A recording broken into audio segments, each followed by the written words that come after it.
in many ways he doesn't have an international comparator.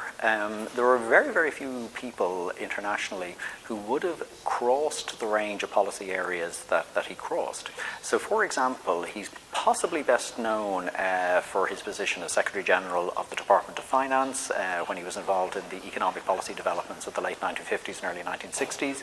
He went on to be the Governor of the Central Bank, so he had a very, very strong link to economic policy, but of course then he was also instrumental in northern policy and was there at the original meetings of Lemass and Terence O'Neill. So he played a very, very important role, not just in terms of economic policy, but also in terms, I suppose, of Irish foreign policy.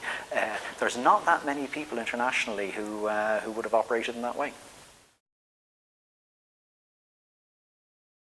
Well, in my role as chair of the Irish Fiscal Advisory Council, Dr. Whitaker really was an inspiration.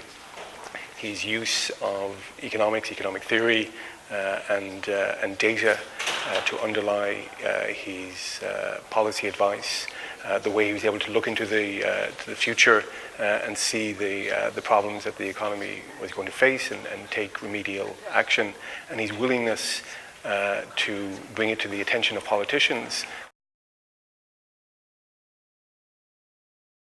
In my third year of studying sociology in Trinity College, we were introduced to the Whitaker Report, the 1958 report, as being a seminal moment in Irish history. So it was as if Irish society was on a particular trajectory towards that point, and then everything changed. So we tended to see this person, as having had a really major public policy impact in Ireland.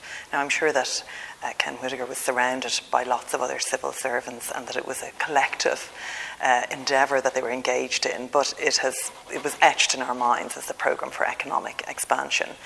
And I'm now head of a department of sociology at Maynooth University, and I know that in our first year course on contemporary Irish society, we try to understand society in terms of a modernisation approach, in terms of a dependency approach, and the Whitaker Report is still featuring, so that's all of 30-something years later.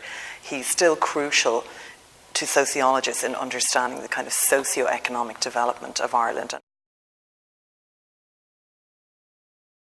For Ireland to prosper, it has to be open to the rest of the world economically, and he was obviously extremely important in helping move us towards a more outward-focused industrial strategy.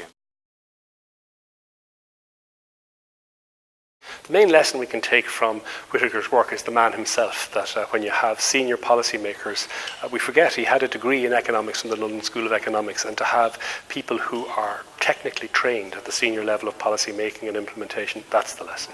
We've failed to learn the same lesson. We continue to have policymakers who do what they do in an evidence-free environment. We've got to move back towards having decisions, policies, both at a political and administrative level, that are led by people who are properly trained in the subject.